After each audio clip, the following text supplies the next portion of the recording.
what to expect when you're launching a subnet. Of course, as a community in Bittensor, everyone wants to say, yeah, guys, subnets are amazing. You get paid for launching your startup. Then you have all these miners working for you, and the validators working for you as well. And it's super easy, blah blah blah. But it's super hard. They love what they're understanding, but the path to understanding is very hard. And if we can allow people to get their hands in, even if they haven't understood necessarily all the implications and all the intricacy of Bittensor, it's going to be much better for everyone in terms of adoption and growth for the ecosystem as a whole. And that's what we're trying to do at Mentat, providing like out of the box accessible options for newcomers to subnets. Everyone that understands Bittensor is really hooked to the idea of subnets. They love what they're understanding, but the path to understanding is very hard. And if we can allow people to get their hands in, even if they haven't understood necessarily all the implications and all the intricacy of Bittensor, it's going to be much better for everyone in terms of adoption and growth for the ecosystem as a whole. And that's what we're trying to do at Mentat, providing like out of the box accessible options for newcomers to subnets. Welcome to the Ventura Labs podcast. Today, we're joined by Gustave from Mentat Minds, sharing how his platform has evolved from pre-dTAO days to making subnet staking simple and accessible through V2 Mentat Plus. He dives into proxy staking for better yields, upcoming admissions updates, and TAO Halving's impact on market pressures, plus key subnet hurdles and emphasis on education for newcomers. Now, back to Gustave with the 70th Ventura Labs podcast. Okay, Gustave of Mentat Minds. This is your second appearance on the podcast. You were on the third episode, I believe, of Ventura Labs. How are you doing today, man? Very good, very good. Thanks for having me back. It's been a while indeed. Yeah. So last time you were on here was pre-dTAO, almost over a year ago, probably. Lots changed. Your product just launched V2 Mentat Plus. So what is the iteration of where you guys were last time we spoke to where you guys are at now with the product? So as you were saying, we first spoke before dTAO, so very early on. And since then, we've noticed the launch of Dynamic TAO, the prices of subnets, launch of subnets, all the emission changing between subnets, which one worked, which one didn't. And one thing that we realized people lacked is an easy platform to access those subnets. So Mentat Minds at the beginning was the platform to bridge the gap between TAO holders and all the yield opportunity within Bittensor, so the TAO staking. And so now we're going the next step and bridging the gap between TAO holders and subnets. So what we built with V2, with Mentat Plus, is really an easy platform to get your hands dirty, basically, get your hands into the subnets without having to understand all the details, worry too much about what's going on, and really building a balanced portfolio of some subnets that you liked, that you saw on podcasts, on Twitter, even in the Discord maybe, and also keeping some of your TAO in root. So you can mix both very easily and in a very accessible way. That's basically what Mentat Plus is about. And behind the hood of all that is the proxy staking. You guys were the first ones that I know of that implemented proxy staking in Bittensor. So maybe if you want to show your product now and how you actually like realize these features for people to use. Yeah, that's a good point. So first about the proxy feature, it's something very interesting where that's possible in Bittensor, where we can take advantage of the user giving us access to its account and managing basically their portfolio on their behalf. So when you choose something on Mentat Minds, I'm going to show that to you right now. When you choose something, basically we can adapt your portfolio so that it always matches what's your intended mix of subnets versus TAO versus everything. So let me share my screen. Oh yeah, can you see Mentat? Yeah. So here you are in Mentat Minds. The main version pretty easy for newcomers. And then you can go deeper with Mentat Plus, where the real fun begins. And what we replicated is really the easiest shopping platform, like Amazon. So imagine in Amazon for subnets, you get Mentat Plus. And then you see my wallet connected here. They got 86% in root, 14% in Mentat 5, and I can update that if I want to 20, 25%, whatever I want. And I can also select something else. So you have different categories. Here are the top subnets, so indexes of the top subnets. You have teams, macrocosmos, region labs. You have sectors, inference prediction, and you also have all the subnets. So basically what it does is you can really create your own index, have some ridges, for example, some gradients, and some EPUs, and you can just split your portfolio between those, right? Like let's do 33, 33, 33. And then as you move on, you can choose to DCA. That's one feature that we added, or just invest directly. And yeah, and then you get basically a balanced portfolio of just what you want in a few clicks. So here you see that's my current portfolio, very easy. Shoot, subnet, blah, blah, and you can go back to modify that allocation. So as you can see, it's basically very easy platform for anyone to understand and have access to these subnets. Does it have the root dividends feature as well? So where you could allocate your root emissions, root staking rewards? Sure. So if you leave your TAO on root, it's going to go to the Mentat Minds hotkey. Everything basically is going to be staked on the Mentat Minds hotkey. And on the background, we keep optimizing the APY for the best validators on every subnet, so users don't have to worry about it. So again, that's something that a lot of TAO holders don't understand, because you have specific validators on root, specific validators on every subnet. Some are very good on some subnets, other not so much on other subnets. Basically, everyone is mixed up. So what we do is we simplify that with one single hotkey, optimizing the APY on all the subnets. And the APY will vary drastically from validator to validator on subnets now. Yeah. It doesn't vary so much on root, but it's still basically 10 to 15% higher than other hotkeys typically, but on subnets can vary a lot. And we actually just started talking with some subnet owners of a new feature that we are implementing, which basically allow them, if they don't want to manage their stake and they have kind of like trusted validator on their subnet, allow them to decentralize their stake as a subnet owner and optimize the stake in other subnet, but their alpha stake on their subnet is decentralized and spread between the top 3 validators. So it allows them not to centralize the stake and still profit from a great APY. And this is because the majority of subnets now, just the owner key has consensus itself, right? Exactly. So what it allows it, first, if as a subnet owner you don't want to take validation on yourself and let other validators do the job, we have a product where you can basically split your stake between different validators. So not one single one has the consensus, but it spreads between them, and it allows for competition between them. How important do you think that is? And then also, in terms of weight copying, how important do you think it is for subnets to prioritize getting rid of weight copiers at this stage? I mean, I think weight copiers is still a very important issue, but Ref has done a tremendous job of releasing and improving commit reveal. He's just relentless about that. And from what I have seen on the subnets that have implemented it correctly and have taken the time to eliminate weight copiers, it has worked. Then definitely an issue is that on some subnets, subnet owners have so much to do that I think maybe fixing like miners job or just token emissions and incentives are more important for them, so that they don't do this. It's not a top priority.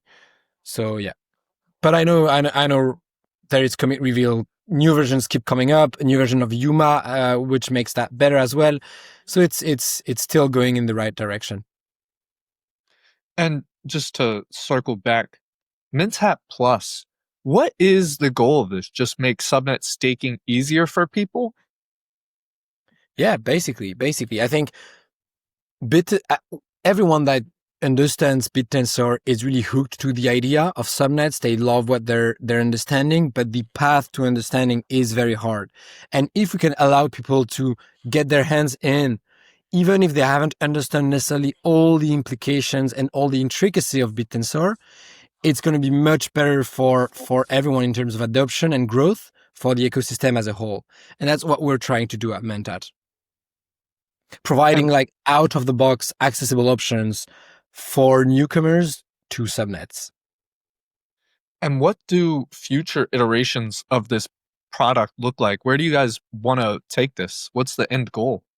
I think step one is education, because from what we've seen since a few weeks ago, the release is that a lot of people still don't understand that a subnet has its own token.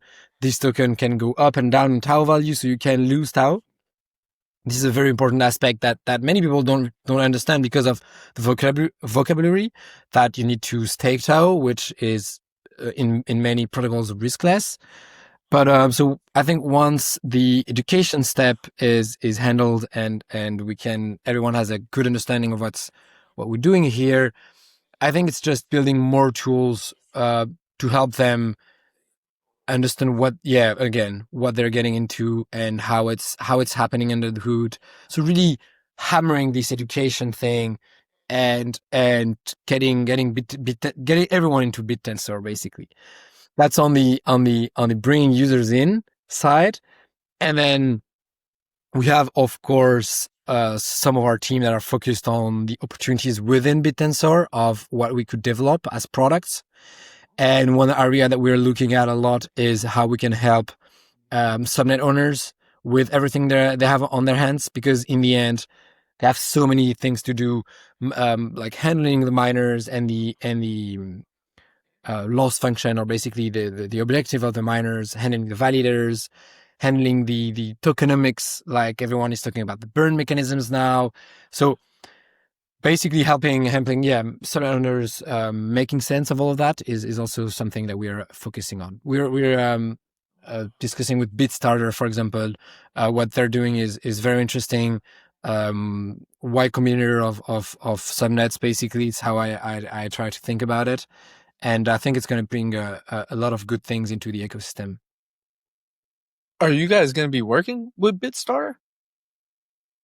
We're discussing with Chris and the team, and we want to find, if we do something together, we want to find something that makes sense, right? For some owners, probably that we're going to come in at a later stage, when some groups of subnets from Bitstarter have emerged, but we have discussions ongoing, and we'll see how it goes. Anything that makes sense for both teams and that can help subnets flourish more easily is a win-win.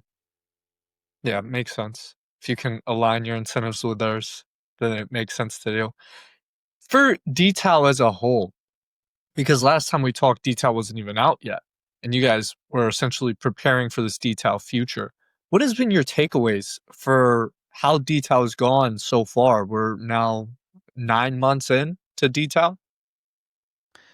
Yeah, it's the 9-month retrospection is a long one, but basically, I think first it's harsh. Like it's fighting for emissions, for incentives has been hard for some owners, but I think it's a very good playground, because as an outsider, you don't really have to think about much about what a subnet is doing versus another one. You can just look at the emission and say, okay, that's what Bittensor, that's what all the TAO not all the alpha holders think about the value of subnets versus one another. But that being said, we've seen a lot of inefficiencies as well. Smaller subnets or dead subnets farming emissions, so still getting emissions while they weren't doing anything. Other subnets not having a lot of emissions while not doing so much.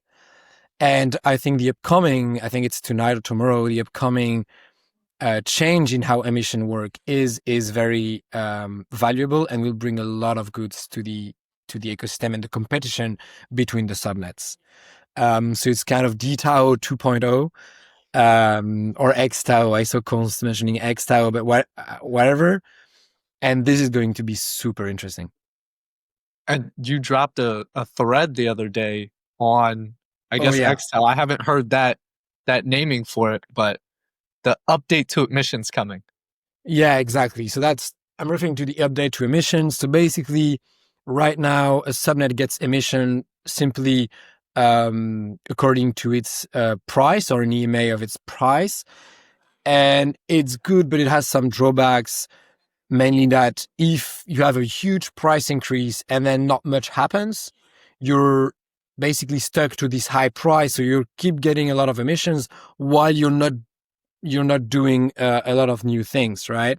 So what I mean is that the price looks at the current state of things at a moment in time, whereas the proposed update looks at the flow of TAO towards a subnet. So basically it's the amount of TAO coming into the subnets minus the amount of TAO coming out. So it's the net amount of TAO coming in. And this is looking at the trajectory of growth of the subnet and like the speed of growth of the subnet instead of just where it stands at a certain moment of time. So basically, to summarize the update, is like previously we were looking at a single point in time where that was the price, and now we're going to look at the speed of change and speed of progress of the subnet. And the faster it accelerates, the faster it grows, the more emissions it's gonna receive, which is going to accelerate its growth and create a reinforcing feedback loop. Do you think this is a better change? And if so, why? So from what I've looked about it is two things. One, stagnating subnets, whether they are at the bottom of emissions, at the middle of emissions, at the top of emissions, if they stagnate, they're not going to receive emissions. So the ecosystem as a whole is not going to subsidize subnets that are not doing anything. By not doing anything, I mean that are not receiving positive feedback from the ecosystem. And as long as you're building, as long as you're doing something and the ecosystem sees it and put TAO in your subnets, you're going to receive emissions.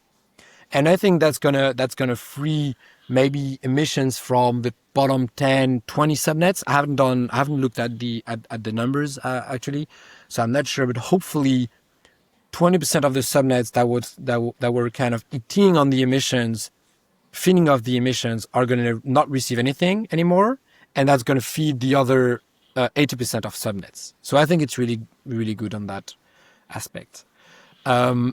Of course, I think it's going to be possible to not exploit the mechanism, but of course, some are going to lose, right? Some are going to win, some are going to lose. But generally, I think it's more fair for the ecosystem, and I think it also gives a truer vision for outsider of the current state of things compared to price. Another thing or event coming up will be the TAO Halving. What are your thoughts on the TAO Halving? Yeah, it's a big one. I think it's 35, 38 days to go, something like that. Mid-December. And it's a very important one. Definitely first thing, because it's the first halving. And I wrote something on Twitter as well, on X as well, that halvings get 50% less important as they go. So like the first halving is way more important than all the other halvings. It's like nothing matters except the first and second halvings. So it is very important instead of tokenomics. The second aspect is that in Bittensor, with TAO, like with Bitcoin, all the incentives are paying for services. So everyone that receives TAO incentives have a tendency to sell them, which makes total sense, right? They shouldn't be ashamed for it, but that's what happens. So reducing the emissions by 50% should equate more or less to reducing the sell pressure by maybe not 50%, but a significant margin. So I think these two things are make that upcoming TAO halving very powerful. Then there also are a few drawbacks. I think that we can talk about. There are going to be more technicals, but we can probably get into that as well next. Okay. The drawbacks, I'm assuming you're going to get into the pools, how the alpha into the pool halves as well with it. Exactly. I don't have all the details in my head. You guys, you have to ask Messiege about it, who knows everything. But it's a lot of different components all working together. But basically, there's one topic that needs to go out a little more and be hopefully solved in some way, is that there are TAO halvings and alpha halvings.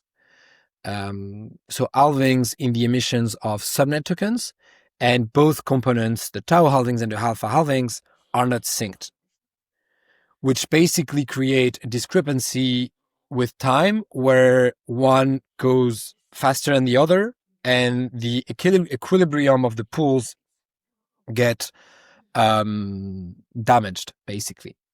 So there is an issue. I think there is a discussion somewhere in the forum, Church of Rao forum, but there is a topic going on where how should we either sync both halvings or just find a solution to this issue of the different schedule in halvings of the two things. And it's hard because it touches to a big equilibrium of the ecosystem, and that's something that needs to be fixed and decided upon before the first halving, because once we're into it, it's going to be much harder to change, and it's going to be surprise much a lot more all the stakeholders. So yeah, it's starting to get into the complexity that was introduced with Dynamic TAO, because the alpha in part for the subnets will have in accordance with the TAO, but the alpha out is on its completely own schedule based off its emission curve. What do you think is the biggest thing that is misunderstood still in Bittensor? Because there is a lot of complexity around a lot of these different topics. I think you're catching me off guard here, but I think mining, I think launching a subnet, what to expect when you're launching a subnet. Of course, as a community in Bittensor, everyone wants to say, yeah, guys, subnets are amazing. You get paid for launching a startup. Then you have all these miners working for you, and the validators working for you as well. And it's super easy, blah blah blah. But it's super hard. And I think doing a better job of having basically a playbook for subnet owners of what is it of being a subnet owner, what is it being a subnet owner, like what are the tasks, figuring out the miner incentives, figuring out validation, figuring out whether you want to be decentralized or not. Maybe you don't need it actually. Figuring out how you want to use the output of your subnet. This is a super, super hard job. And which is why I think also what Bitstarter is doing super helpful. And yeah, I think if we can facilitate the work of being a subnet owner by education, by helping in any ways, that would be a huge win for the ecosystem as a whole. And on that topic, I think the fact that they limited the number of subnets at 128 is a very good thing, because it allows the ecosystem to mature and to increase the overall quality of subnets. And when outsiders come in and they think, oh, okay, that's good, oh, that's really bad because I don't know, that's one pump and dump subnet or whatever, that makes them leave, right? Whereas if we have everything that is at least have a common denominator of quality, is we're entering something very different. So do you think having that limit is better just for the fact it will eliminate all the bad or less good subnets instead of just having the infinite limit to where you'll have the pump and dumps along with great projects, because people would make the argument on average both would yield the same results in terms of subnet quality. Yeah, no. In the long run, I agree with you. In the long run, I'm all for opening the doors and letting everyone fight, basically, for incentives. But I think in the short run, while Bittensor is still being built, and for example, we were talking about the tokenomics issue, right? As long as we're still figuring out those problems, I don't think we should open the doors and have anyone building anything on top of Bittensor, because when you do that, then you have a situation where a whole lot of different peoples have a whole lot of different incentives, and it's very, very, very hard for everyone to come under a same roof and have one vision in one direction, which is what we're seeing already right now with the change in how emissions are calibrating. You can see in the route channel, some owners, some complaining, some saying it's amazing, and so like who we should listen to, right? With 128 teams, I think that's already very, very hard, but it's maybe manageable in some way. If you have 1,000 subnets and you're still building the protocol and you want to take hard decisions, you're just going to get people coming and knocking at your door and saying, no, don't do that, So it's kind of like, we should open the door, but let's take the time to build something robust and that can survive the everyone coming in, basically. There is a lot of voices on both sides of pretty much everything nowadays. One of the things that was throughout TAO pretty much always talked about and always had people on other sides was the sum of subnets. We saw sum of subnets as high as it was over 2 at one point, and we've seen sum of subnets below 1. What's your take on sum of subnets? I think when TAO launched, people were talking about the sum of subnets having a floor, and sum of subnets being attracted to this one equilibrium. And I remember at the beginning not really believing it. And for the first few days, price kept going a little higher, and I was like, what's going to happen, basically? And now that we are 9 months in and we see price of subnets at 1, we're like, okay, it was designed in a way that it needs to find an equilibrium, basically. On the other, so that's, I think for that it's a good thing. But on the other side, I think the fact of having to subsidize subnets doesn't feel very natural, right? And the equilibrium should be found by the market, basically. And I think the upgrade for about the emissions upgrade that's taking place this week is a path toward the right direction, where it's going to have less cell pressure impact on subnets naturally, per how it's happening. So it should find another equilibrium pretty easily and more naturally, that really subsidizing the price. I also think, I'm not sure about this one, but I think the subsidy mechanism changed a little bit, and went from 2 components to only 1 component.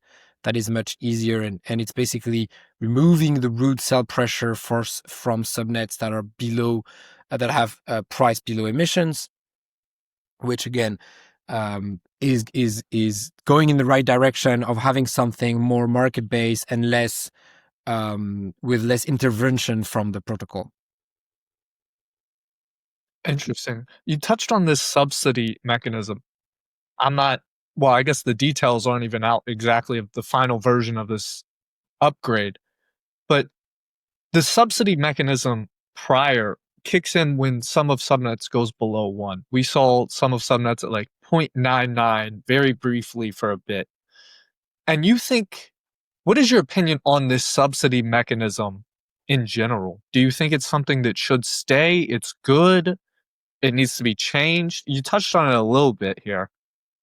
Yeah, I think I'm torn. I'm torn because it's still the early days for Bittensor, so the protocol as a whole should try to help subnets as much as possible.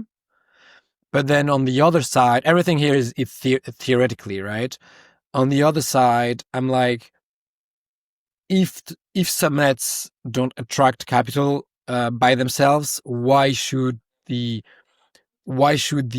protocol help them too much, right? It should be there should be a limit to how much it's subsidized by the protocol. But I think the current mechanism is a good balance between both, right? And what we've seen when it hit the price of one of the sum of subnet of one is that it did its job of pushing a little bit the prices back up and limiting the downside. So I think it worked pretty well, to be honest. I'm actually surprised that it worked so well. I was I had a feeling that it was going to be maybe a surprise of it not working and price of net going below one, but in the end it ended up working pretty well, and which is a very good thing.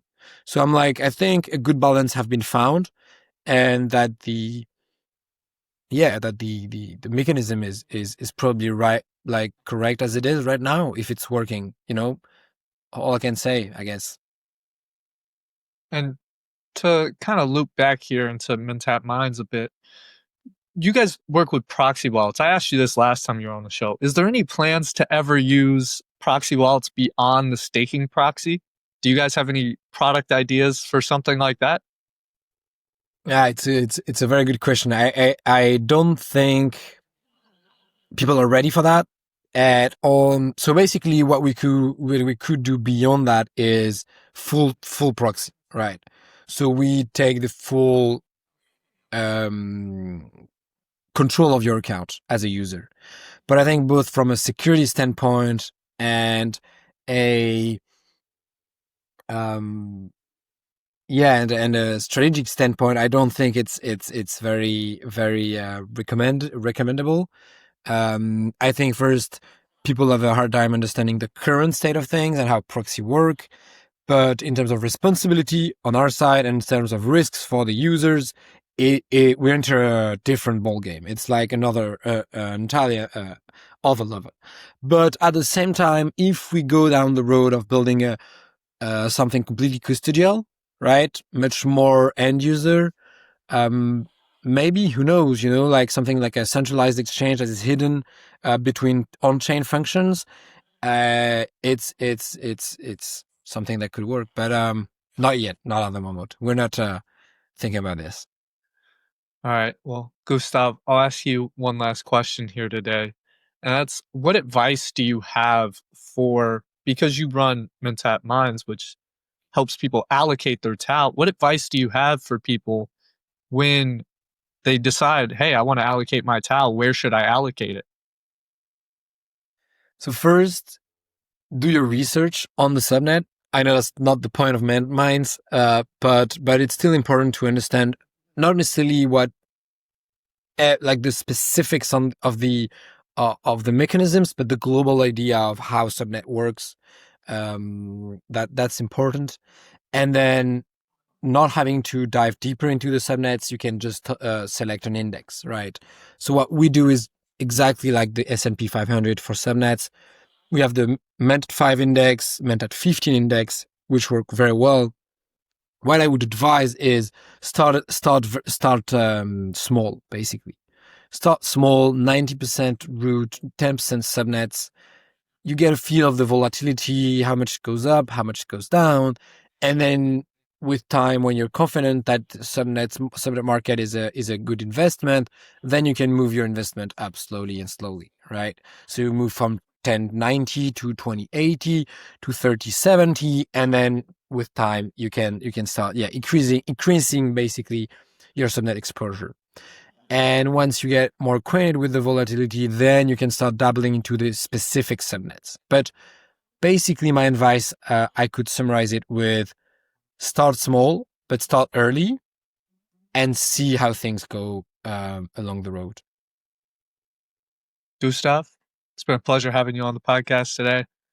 Thank you. Thank you very much.